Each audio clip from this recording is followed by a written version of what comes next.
காலத்தில் வாழ்பவர்கள் இந்த உலகத்தில் மயங்கிடாமல், இந்த காலத்தில் வாழ்பவர்கள் இந்த உலகத்தில் மயங்கிடாமல், உன்னத நாட்டை கண்டுபிடிக்க தினந்தோறும் ஜெபித்திடுங்கள்.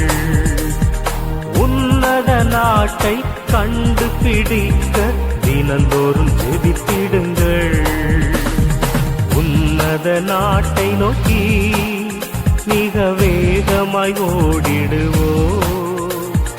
உன்னத நாட்டை நோக்கி மிக வேகமாய் ஓடிடுவோ. புசிப்போம் துடிப்போம் என்று வாழ்ந்திடாமல் இயேசுவின் வழி ஓடிடுவோ. புசிப்போம் துடிப்போம் என்று வாழ்ந்திடாமல் இயேசுவின் வழி ஓடி